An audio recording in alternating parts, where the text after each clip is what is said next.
faut le savoir. Mais oui, bande de tapettes. Et je vous avais dit que ça allait dumper. Ça fait maintenant depuis le mois de décembre que je vous le dis qu'en weekly, on était justement en train de faire un espèce de ranging nauséabond qui devait forcément dumper. Je vous avais donné la target de 87K. Qu'est-ce qui s'est passé, les amis? Si on passe tout de suite sur un graphique, on se rend compte que je m'étais trompé de 250 $ à partir de 104K. C'est quand même pas dégueulasse. Et vous allez voir, il y a des exceptions. Donc n'espérez pas recharger bêtement tout de suite. Regardez cette vidéo qui est hautement qualitative et vous saurez avec des détails en lecture graphique l'avenir des cryptos. Je vais vous donner un maximum d'infos sur ce qui va se passer sur Bitcoin, mais également sur les altcoins qu'il va falloir recharger, les amis. Vous allez voir, c'est très intéressant. Bonjour et bienvenue à tous et à toutes. Pour ceux qui ne me connaissent pas, c'est-à-dire 99,9% de la population mondiale, je suis Crypto Prédiction, la chaîne essentiellement dédiée à la lecture graphique des cours des actifs. Je n'ai jamais regardé une news toute pétée de merde qui ne m'a absolument jamais servi, et pourtant j'avais quand même prévu. Je me jette un petit peu des fleurs parce que quand même, bordel, ça fait tellement longtemps que je vous le dis en réel partout. Tout ce que vous voyez là, tous ces points, ce sont des paliers qui sont restés ouverts, ce qui veut donc dire que quand il y aura un crash,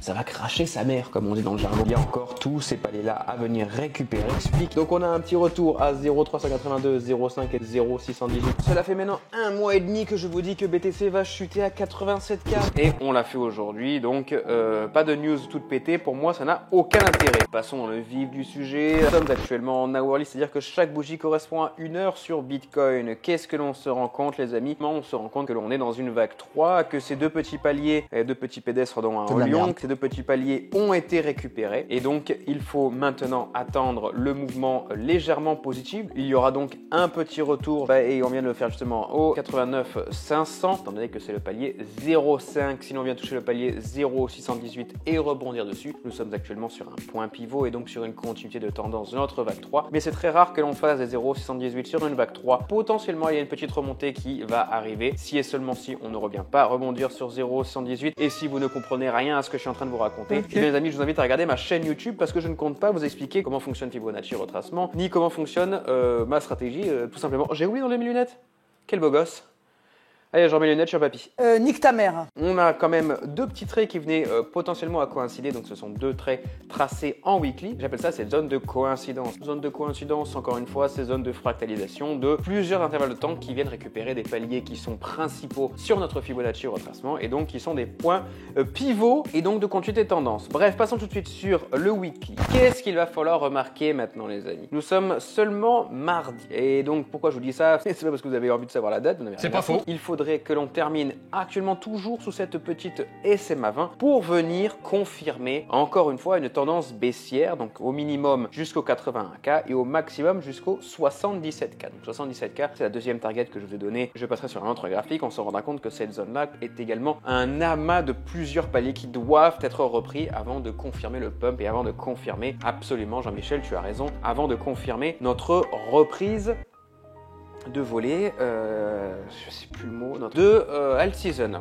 Donc comment on trace tous ces paliers? Vous dites c'est pas des paliers que je trace au pif, les amis, ce sont simplement des paliers de Fibonacci retracement. On se rend compte que là on avait donc plusieurs rebonds au-dessus de 0,382 qui venaient correspondre justement à une continuité de tendance. Or les amis, nous avons eu plusieurs bougies plates, nous avons un ranging absolument chiant ces derniers temps, mais ce ranging venait récupérer tous les paliers positifs dans des intervalles de temps plus courts, une espèce de fractalisation encore une fois, ouvrir la possibilité de plus en plus intéressante au palier négatif, c'est-à-dire que nous avons forcément un retour à 0,5 actuellement, et pour confirmer le tout, il faudrait qu'on descende très rapidement aux alentours de 0,618 pour confirmer un autre pump. Pourquoi? Parce que le graphique a horreur du vide. Comme là les amis, je vais effacer un petit peu tout ce merdier, là vous aviez absolument toute cette zone là qui n'avait pas été retouchée, et bien elle doit être retouchée en weekly, donc ça va pas être sur une ou deux bougies, donc ça va ne pas se faire en une ou deux semaines les amis. Patientez un petit peu avant de me demander alors maintenant est-ce que ça va toucher, quand est-ce que ça va toucher? Je ne suis pas devin encore, ou sinon j'aurais déjà appliqué la méthode Alex Mendes pour faire 378 000 milliards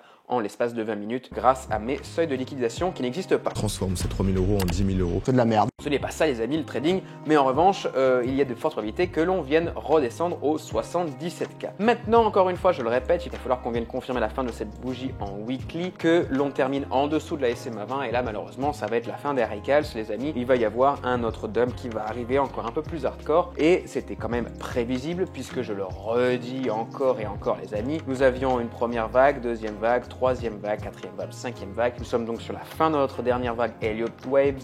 Il va Elliott Waves, je la refais sans vomir. Il va donc y avoir sûrement un espèce de petit rebond comme ceci et une vague C qui arrive. Vague C qui devrait se terminer aux alentours, maximum aux alentours de 70K. Donc ça c'est dans le pire scénario, mais je pense que la vague C se terminera aux alentours des 77K. Et à partir de là les amis, ça va être tout chousse pour aller pumper sa mère et pour faire enfin notre alt season. Et BTC, Bitcoin, fort heureusement, va pumper. Donc voilà pour les prédictions simples en weekly. J'ai déjà fait 318 milliards de récap, ça ne sert à rien de palabrer plus longtemps. Maintenant, passons sur les coins qui sont intéressantes à racheter. C'est la question que vous me posez absolument 378 fois par jour. Je vous avais dit dans une autre vidéo que toutes les altes devaient récupérer leur palier 0, 790 de Fibonacci retracement. C'est-à-dire, si je passe sur l'exemple de XLM qui est le plus parlant, je vous avais dit pile poil à ce niveau-là, les amis, la coin, hop, on va le retracer proprement. La coin a un fort potentiel de venir retoucher 0.20. Je vous avais également dit, si vous étiez un petit peu gourmand, de venir racheter à 0,618, mais on se rend compte que là, on est actuellement en train de casser le 0,118. Donc, si vous aviez acheté à 0,118, il est encore temps de vendre. Vous avez perdu un tout petit peu, mais il est plus sage quand même de vendre et de racheter un petit peu en négatif plutôt que de racheter comme un demeuré et de perdre un énorme pump qui va arriver. Donc aujourd'hui, qu'est-ce qu'on vise? On met un ordre limite à 0.20 sur XLM, et évidemment, puisqu'il nous reste encore donc tout ce magnifique pump à venir reprendre comme d'hab. Même chose sur Bitcoin, d'autant plus que là on termine également sous la SMA 20, pareil. Donc on a une énorme proba à venir récupérer ce 0.20 en fonction du dernier leg down qui risque d'arriver sur Bitcoin. Voilà pour XLM. Maintenant passons sur Fila, les amis de Fil. C'est un petit peu compliqué ce qui se produit sur Fil, étant donné que là on est sur des vagues de merde quoi. On est vraiment sur des vagues plates, mais l'avantage c'est que nous sommes dans une espèce de petit couloir que nous semblons absolument apprécier, qui est une zone d'accumulation et donc qui veut donc potentiellement revenir pumper au maximum aux $17,52 suite à la prochaine alt season, les amis. Évidemment qui risque d'arriver après l'entrevaxé sur Bitcoin. Alors vous vous dites les amis, peut-être qu'il faut que je rachète maintenant ou pas maintenant. C'est un petit peu plus complexe que ça parce que Phil, encore une fois, la supply, la circulating supply pue un petit peu la demeure et donc il n'y a plus aucun espoir que l'on vienne, quasiment aucun, que l'on vienne refaire un ATH, mais au contraire on devrait plutôt être bloqué aux alentours de 18-19 $ grand max sur Phil. En revanche, il y a une bonne buy zone, on va dire actuellement, puisqu'on est quand même sur une dead zone relativement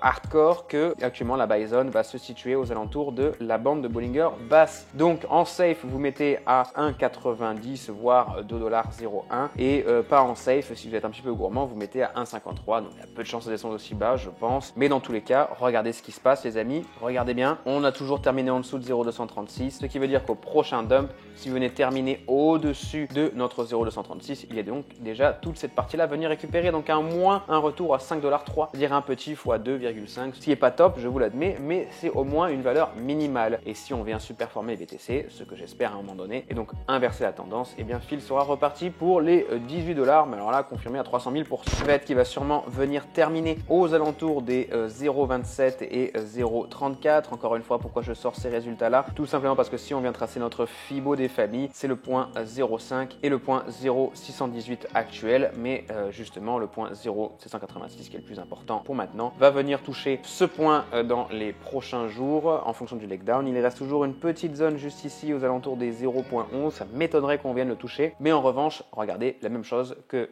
pour Phil. On a donc un merveilleux retour au 1.1 sur fait de confirmer quasiment, étant donné que là on descend beaucoup trop vite. On est en train de faire ce que j'adore, c'est-à-dire que dès qu'on fait un enchaînement de bougies de même couleur, eh bien ça veut dire que ça va forcément repumper dans la full man en weekly, encore une fois. Donc patientez les amis. Notre coin que vous semblez adorer, c'est Tao qui fait un move plus ou moins intéressant juste ici, qui refait quand même un petit rebond à 0,382. Parfait, puisque nous avions rebondi pile poil à 345,5 $. En revanche, on a un deuxième rebond de la SMA 20. Donc là, qu'est-ce qu'il faut regarder? Si justement on dépasse pas cette zone des 303 $, mettez un ordre d'achat aux 274 $. Dans tous les cas, Tao a un énorme potentiel de venir repumper sa mère pour venir récupérer au moins les 600 balles, donc quasiment à ce niveau-là, étant donné que si on vient retaper notre Fibo, on a une fermeture à 0,118 qui se situe aux 505 $. Si on vient terminer pile poil à ce niveau-là, eh bien il y a une probabilité que l'on termine également au-dessus de notre SMA 20 qui viendra donc à diminuer et donc continuer au top, c'est-à-dire au point 1.5 voire 1.7 de notre Fibo retracement, c'est-à-dire les 600, voire les 700 $. Mais j'aurai le temps de vous mettre à jour s'il y a le moindre changement. Il y a d'autres coins qui sont bien plus intéressants. Il faut essentiellement, pour la faire très très court, je vais enlever mes lunettes parce que je vois mieux sans, ce qui est complètement con. Si vous passez en weekly et que vous venez tracer l'ensemble de tout ce qui s'est produit précédemment dans la vague positive, donc avec l'élection Trump, eh bien vous avez quand même toujours ce palier 0 ta mère. Ce palier 0,786 il doit forcément être repris. S'il a déjà été repris comme là actuellement sur ADA, on appelle ça une zone de caca, absolument. On ne prendra pas en limit order ce palier, mais on va attendre, on va passer sur notre coin, parce qu'il y en a quand même 378 000 autres. Bon allez les amis, c'est en gros ce qu'il faut comprendre, comment on va racheter des alts. Il faut toujours être sûr que ce point 0,786 vient à être atteint, mais surtout, il ne faudrait pas que l'on termine en dessous de celui-ci et que la bougie se termine vraiment en dessous. Il faudrait qu'on tape dessus et qu'on rebondisse. La bonne nouvelle, c'est qu'actuellement, la dominance BTC est en train de chuter. Les coins sont en train de mieux résister malgré leur énorme moins 10, moins 20%. Je n'achèterai rien pour l'instant. J'attendrai patiemment, quitte à acheter un poil en retard plutôt que d'acheter trop en avance. Si vous avez d'autres questions, n'hésitez pas à me suivre sur les réseaux sociaux, Instagram, Twitter et Discord. Même les lives vont reprendre sur Twitch. Encore une fois, je suis partisan de ne jamais regarder les news parce que ça ne m'a jamais aidé. Ça vient correspondre absolument à rien. On n'avait pas dit que Trump devait faire exploser la crypto. Un peu de la merde en tout cas comme idée. Bon allez, sur ce les amis, à tantôt. Et prenez soin de vous, je l'ai déjà dit 20 fois. Ciao.